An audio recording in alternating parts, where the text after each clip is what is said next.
Lepo pozdravljeni v 4. delu podcasta Misija kakovost, v katerem bomo govorili o tem, kako lahko kakovost šole spodbujamo samoevalvacijskimi procesi, da različni vprašalniki in ankete, strokovna predavanja, ocenjevanja dela in izmenjave dobrih praks niso dodatno administrativno delo ali izguba časa ali celo neuporabni podatki, temveč so lahko integralni del razvojnega načrta in tudi drugih strateških dokumentov šole, bomo slišali od naše tokratne gostje, to je ravnateljica Srednje zdravstvene šole Ljubljana, magistrica Silva Kastelic.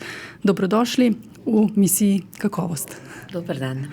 Najprej mogoče vprašanje, kaj vse vključuje proces samoevalvacije na vaši šoli? Samoevalvacija je pravzaprav povezana tako s procesom dela na šoli, z učnim procesom, kot s temeljnimi dokumenti, ki usmerjajo naše delo.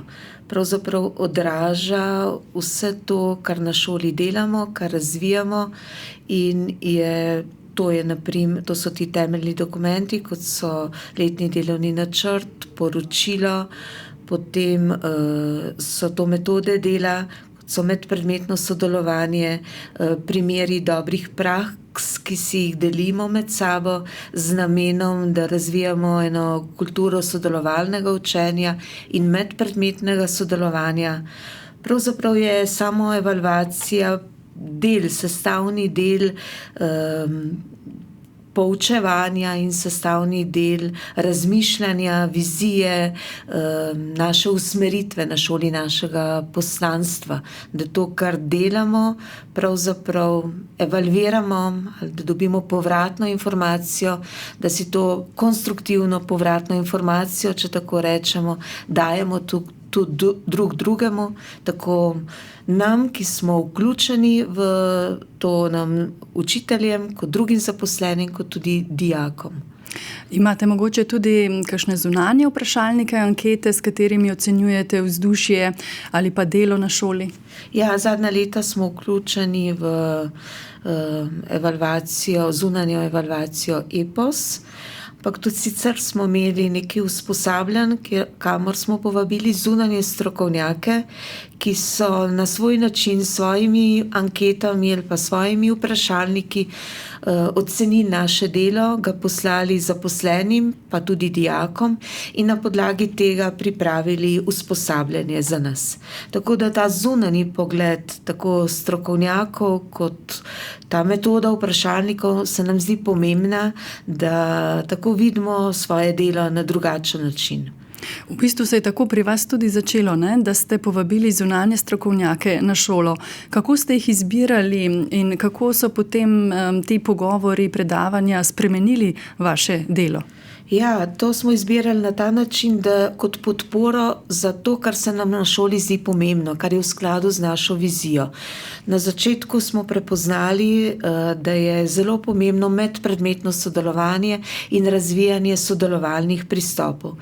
Tako da smo potem poiskali na šoli primere dobrih praks, učitelje, ki to razvijajo, kjer so uspešni na tem področju, in zunanjega strokovnjaka, ki ima eno teoretično osnovo z tega področja. In potem se to izkazalo za dobro, ker vsak ta zunanji, ki je prišel na šolo, je v fazi priprave, da spozna naše delo, naredil tudi določen evalvacijski postopek ali način, vsak na različne načine. In potem je bilo to predavanje, potem primeri dobrih praks, in to pravzaprav je postala naša praksa zdaj že več let in se je izkazalo za dobro. Izbiramo torej glede na to, kar potrebujemo, kar na šoli razvijamo, in potem glede na to, kdor je z tega področja tako strokovnjak, kot ima povezavo s šolsko prakso. Kako so bila ta predavanja in tudi vprašalniki pa na začetku sprejeti? Ja, na začetku morda včasih tudi z neko negotovostjo, ali pa tudi strahom, kaj to pomeni, kdo vse nas ocenjuje, kakšne lestvice morda se bodo ustvarile, pač neko nezaupanje pred ocenjevanjem, pa pred zunanjim pogledom je vedno, ne? Pri učiteljih pa morda tudi ali pa še bolj.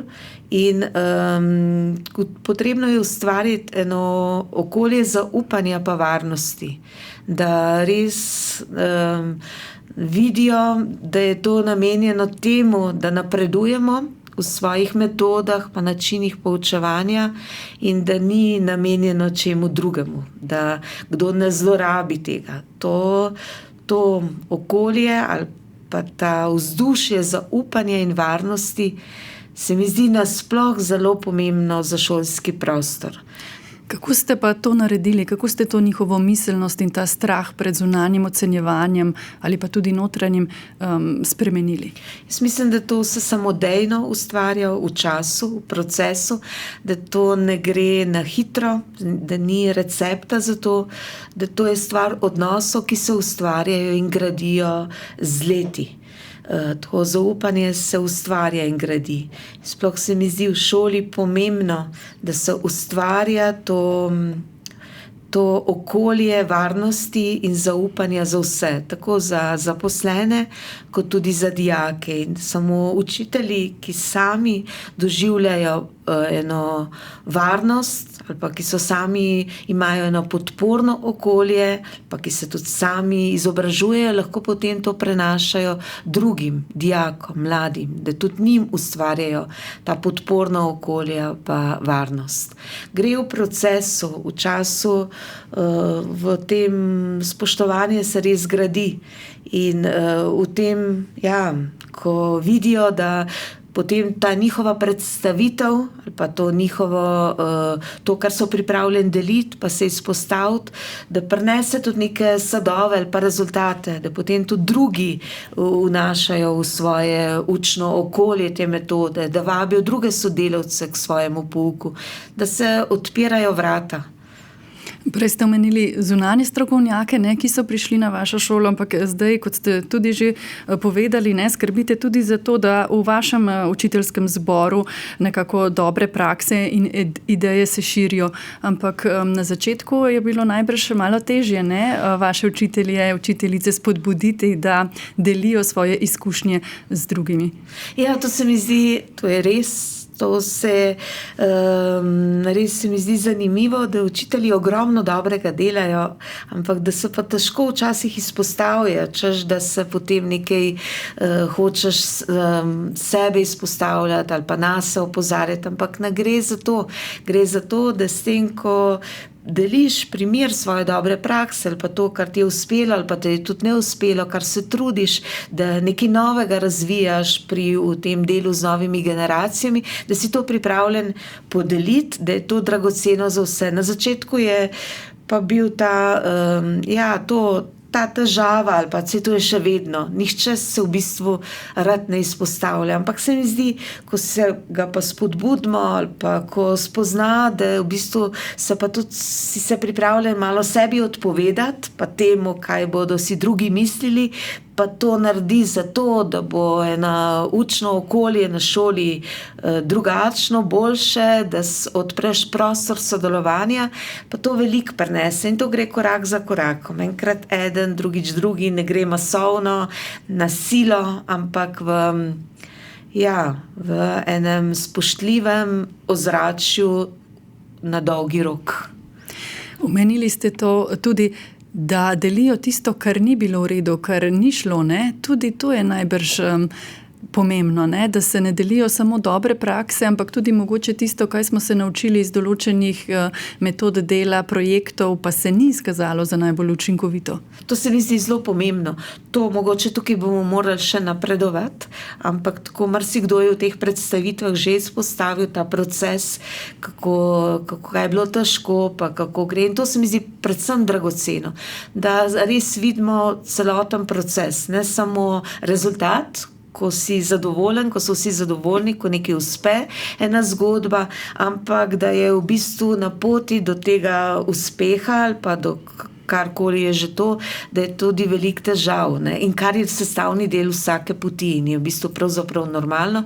Mislim, da na tem področju se bomo še morali spodbujati, da si tako objektivno povemo v celoti vse, kar doživljamo na tej poti poučevanja, iskanja poti za učinkovito posredovanje znanja.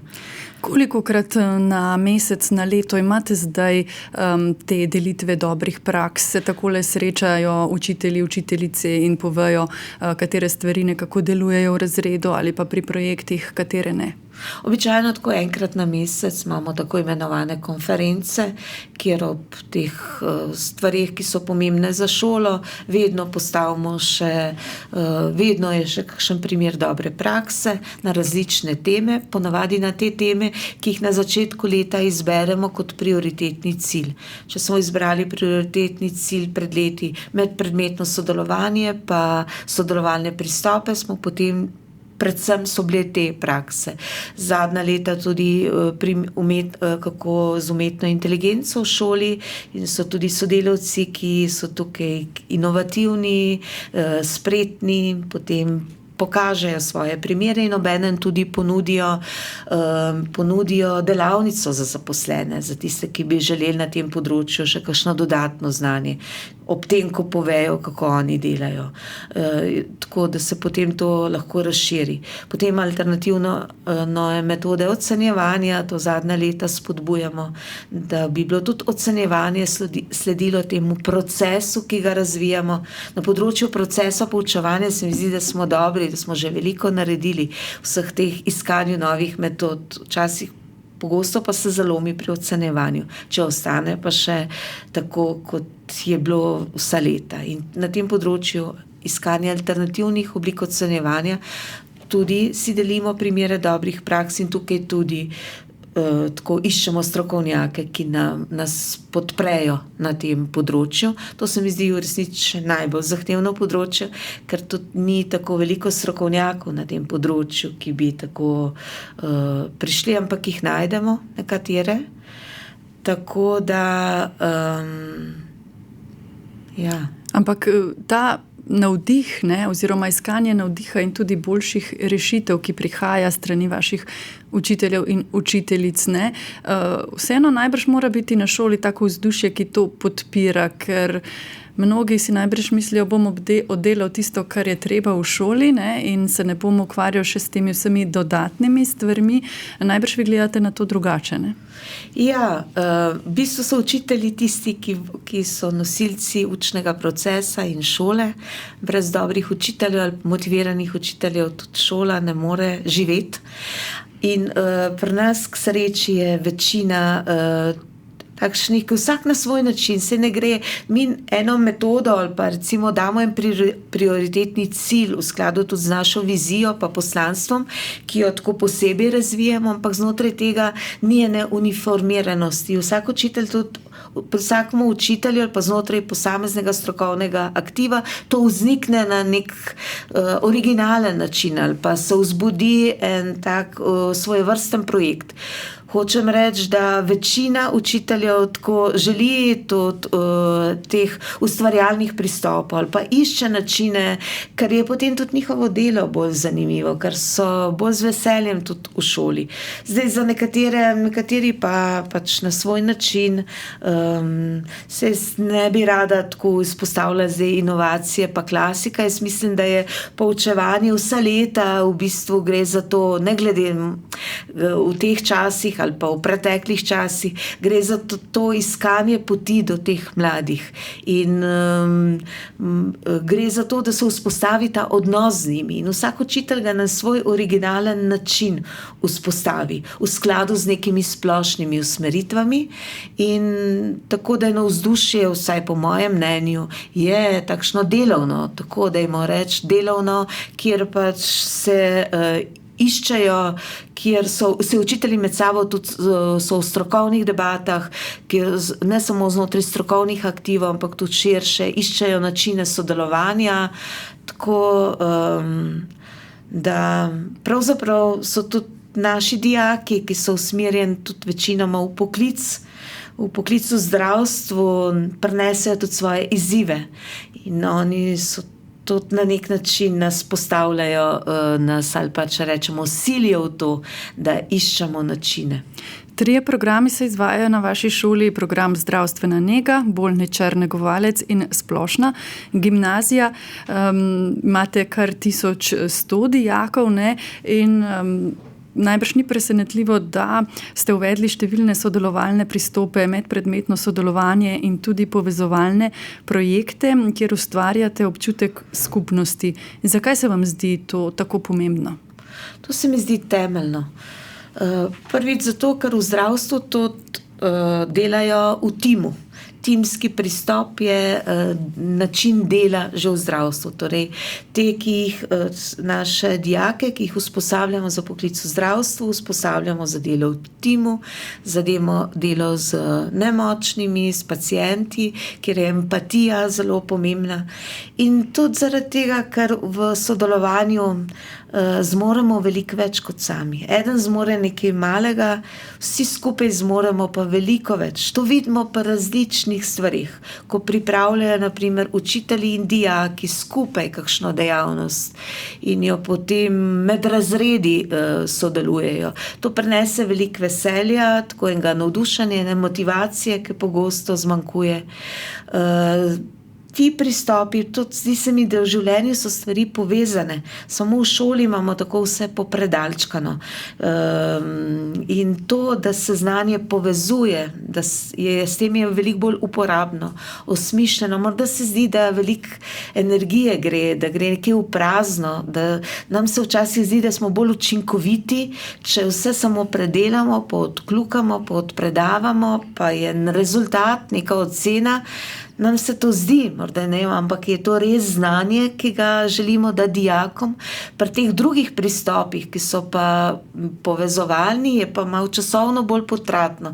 Morda vmes v procesu, v tem ustvarjalnem procesu se nam zdi, da je izguba časa, da se nič ne dogaja, da se nič ne naučijo, ampak jaz mislim ravno nasprotno, da v tem procesu, ki je tudi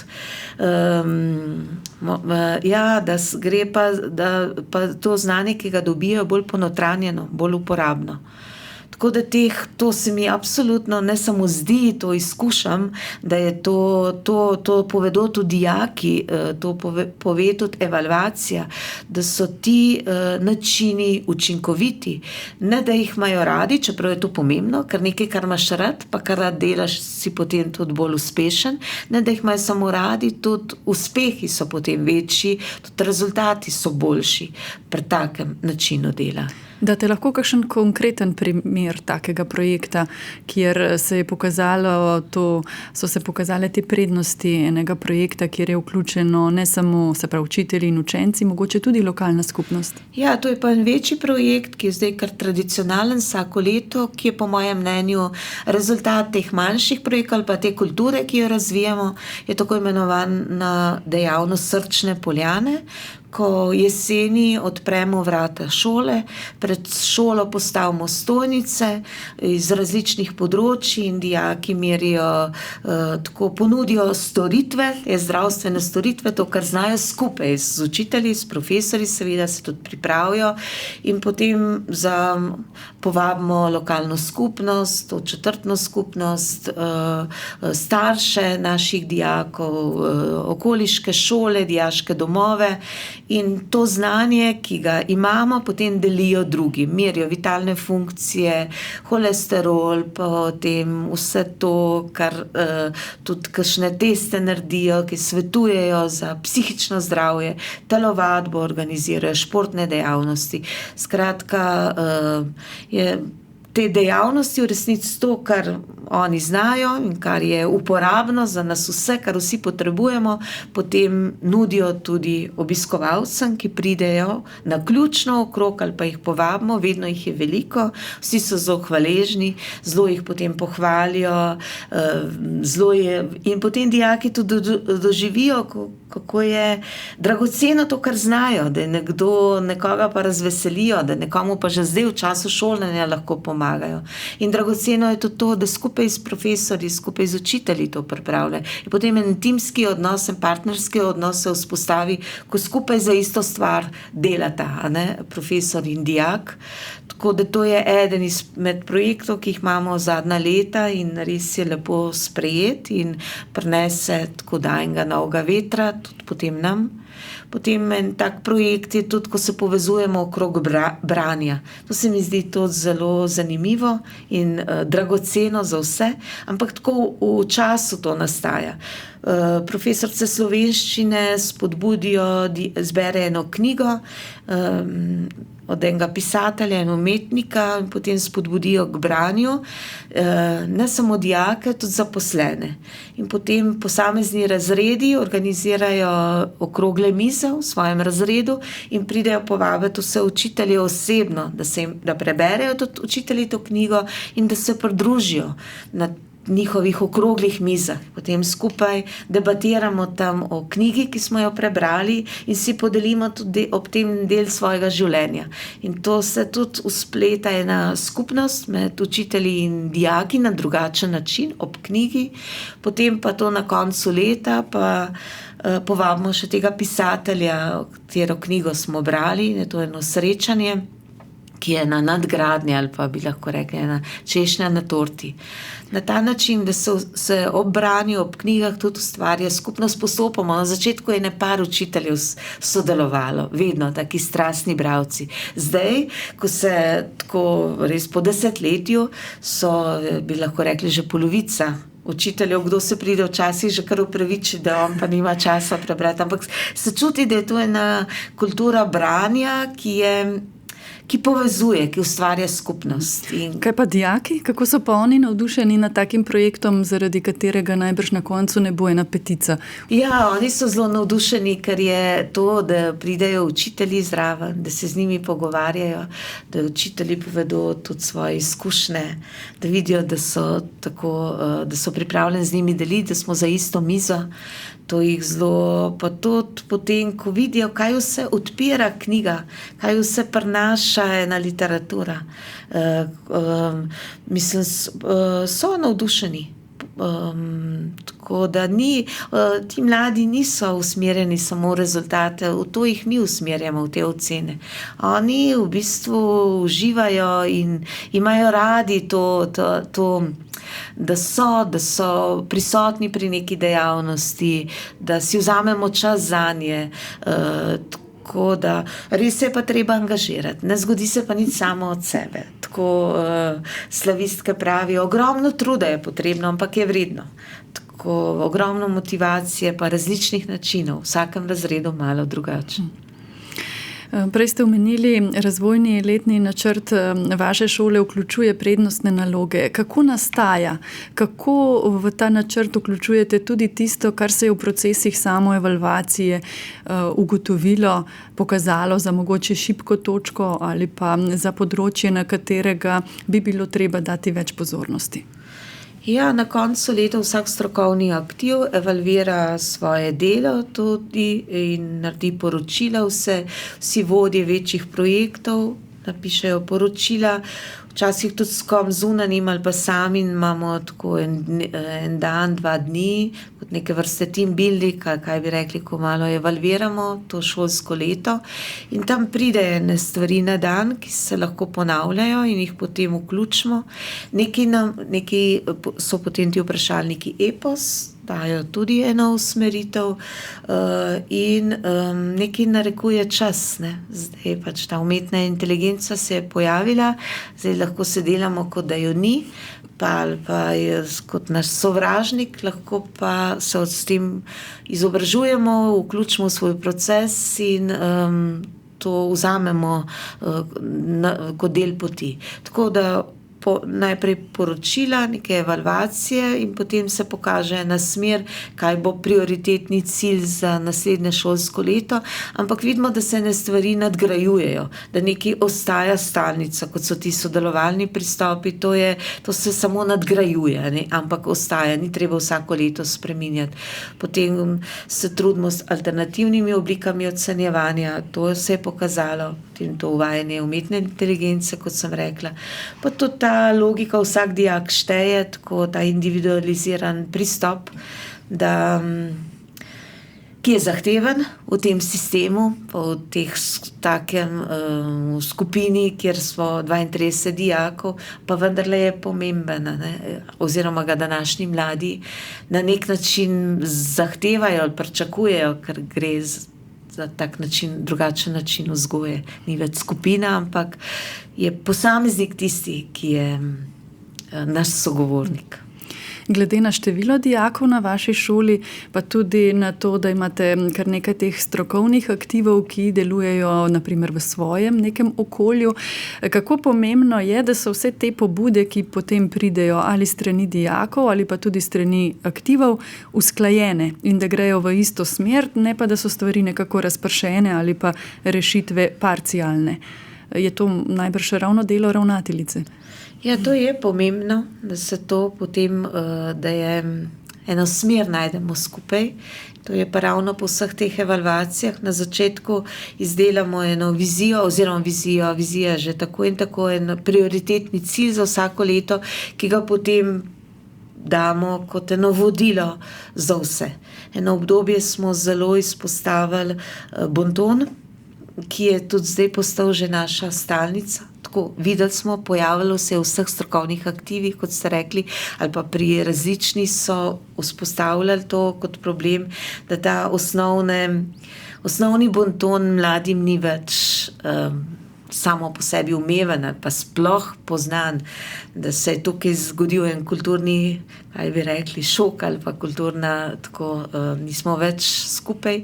Potem se je ena skupina učiteljev, smo to prepoznali, potem se je ena skupina učiteljev zbrala in so pripravili to kot razvojni projekt in zdaj temu vsako leto namenjamo, to ostaja potem naša stalnica, posebno dijakom prvih letnikom.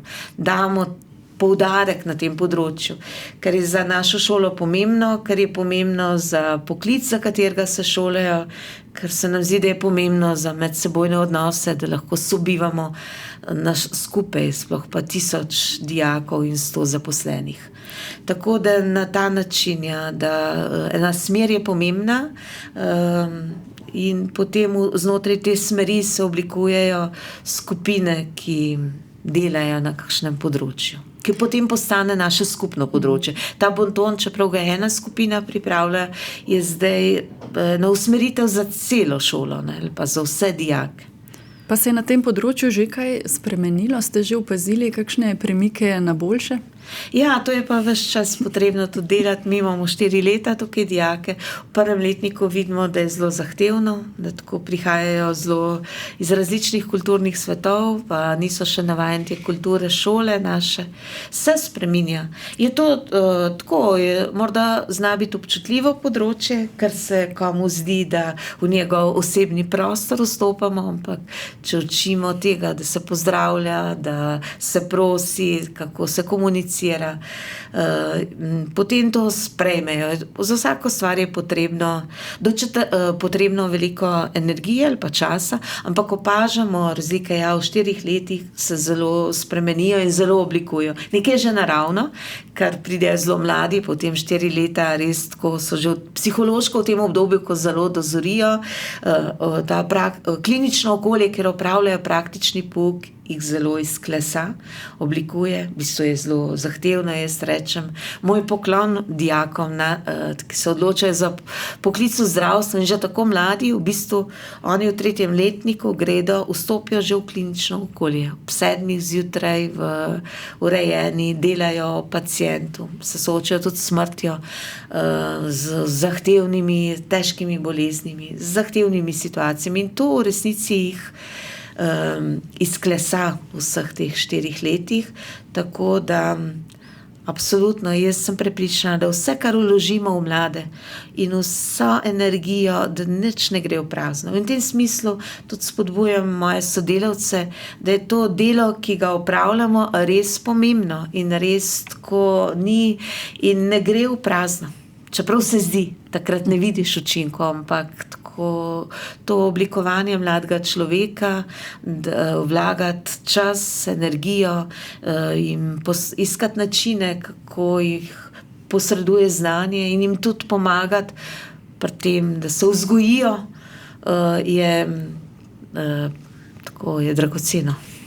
Bonton je nekako področje, na katerega so opozorili učitelji, profesori, torej odrasli. Koliko pa date na to, kaj menijo dijaki sami? Imate tudi vprašalnike za njih, tudi dobivate nekako njihove mnenje, ideje, kritike, jih upoštevate? Ja, seveda trudimo se, da jih upoštevamo, tako prek anketnih vprašalnikov, prek tega eposa, kot tudi dijaška skupnost, ki je kar aktivna in živi, in na dijaški skupnosti potem predstavniki razredov vedno podajajo svoje predloge, ki jih skušamo upoštevati. Ja. Zdaj včasih niso, recimo Bonton, ne vem, če bi prišla pobuda z njihove strani, ampak potem tukaj gre za to, da jim poskušamo to predstaviti, da to sprejmejo. Ne. To vidimo, da je pa potrebno kar veliko energije, ne, zakaj, pa čemu, pa na kakšen način, da se to predstavi. Tukaj je treba biti tudi inovativen. Sicer pa ja, mi smo tukaj zaradi dijakov, dijaki so naši sogovorniki in z njimi vidimo, da je kar enostavno delati, da se da, da se razumemo in da včasih je bolj naporno s kakšnimi starši. Z dijaki je pa v bistvu enostavno. Ta vaš samoevalvacijski proces lahko vključuje te neke zunanje oblike, vprašalnike, ki pridejo od zunaj ali pa strokovnjaki jih izpeljajo, ne, in seveda te notranje. Kaj je prednost enih in slabost obeh, ne, torej prednost in slabosti obeh? Se vam zdi, da vam osebno kot šoli bolj koristijo naprimer te notranje oblike samoevalvacije ali prav te zunanje vprašalniki, kot je naprimer epos? Jaz mislim, da kar oboje je potrebno. Te notranje so bolj pač iz terena, ko prihajajo, vidiš, ampak včasih že izgubimo lahko kompas, pa nimamo več pravega občutka, ali pa tako se mi zdi, da veliko stvari delajo učitelji res zelo, zelo dobro, ampak oni tega ne vidijo, da je kaj posebnega, in včasih tak pogled od zunaj res to umesti v en širši kontekst. Mislim, da sta obe, da je oboje pomembno, tako da sami evalviramo svoje delo, da tudi se pustimo, da si damo povratno informacijo, to konstruktivno povratno informacijo. Jaz mislim, da to smo nasploh ljudje občutljivi in to je na to kritičnost ali pa na to ocenjevanje, ampak mislim, da lahko napredujemo samo v tem smislu, če si pustimo kaj reči, če si pustimo, da nam tudi en sodelavec, ki pride k naši uri, na našem medpredmetno sodelovanje ali pa kdorkoli, svetovalni delavec ali vodstvo šole, da si dopustimo za eno povratno informacijo, konstruktivno. In ta pogled od zunaj je pa tudi pomemben, da smo umeščeni v širši prostor. Pa je težko ustvariti vzdušje, kjer je ta konstruktivna kritika tudi mogoče sprejemljiva in dobrodošla? Ja, jaz mislim, da je to zahtevno, da je to vedno v vseh okoljih zahtevno, ker imamo vsak zase je prepričan, da dela najboljš, in jaz verjamem, da tudi zares dela najboljš, da se potrudi, da se ogromno energije vloži v svoje delo in da dela dobro, potem pa nekdo drug ga pa opazuje, pa to vidi drugače, ne, ali pa ima še kakšno drugo idejo. In včasih je to težko sprejeti ali pa moraš sebe malo nazaj postaviti, ampak jaz mislim, da v neki kulturi, ki se razvija dialog, pogovor, pa način, kako se to predstavi, in vsak, ki želi napredovati, pa tudi je dovzeten tudi za to, da sliši tudi drugo stran. Si danes sploh še predstavljate šolo, ki v svoje delovanje ne bi vključevala različnih oblik samoevalvacije in bi bili potem podatki, ki bi jih s tem pridobila, osnova za delovanje šole vnaprej? Ne, mislim, da je to, da čas, v katerem smo, oziroma da način delovanja šole to sam po sebi tudi zahteva. Da smo ves čas budni ali da ves čas spremljamo svoje delo, ker sicer bi lahko ostali na eni točki, ko bi poučevali še tako kot pred 20 leti in pa kar vztrajali pri enem togem načinu, pri enih načrtih, nekaj, kar imamo pripravljeno že od nekdaj in nas na drugi strani ne bi slišali, ne bi bilo odziva. V bistvu smo izzvani ves čas. Šola, jaz mislim, da je po naravi takšna, ko delamo z mladimi, ki so drugačni, ker je drugačen čas, da je nujno, da vključuje te procese samoevalvacije in da jih vključuje v svoje delo z namenom, da napredujemo. Kaj je pri tem mogoče najtežje za vas? Ja, neke nepredvidljive stvari, ki so vedno v teh odnosih, to še ne da, mi lahko si nekaj zamislimo, potem pride veliko nepredvidljivih stvari, ki so povezane z odnosi v glavnem, ker je veliko ljudi vpletenih, tukaj je veliko deležnikov, če rečemo, to so dijaki, so starši, so sodelavci, je razrednik, je svetovalna služba, je zunanja javnost, ki nas opazuje, eni bolj dobronamerno kot drugi, eni nedobronamerno in tudi iščejo napake in vse to včasih potem lahko vzame energijo, če se kaj zaplete. In tako, da se kaj zaplete ali pa da pridejo težave, je normalno. Zdaj je potem vprašanje, kako to naprej vztrajati. Tako da to so težave takšne, ki so, ampak pomembno je tudi tukaj, bi rekla, timsko delo tudi zame, da nisem pri tem sama, da smo skupaj sodelavci, ki stojimo za tem, ki gledamo v isto smer. To. Magistrica Silva Kastelic, najlepša hvala za pogovor in uspešno in kakovostno delo še naprej. Hvala lepa.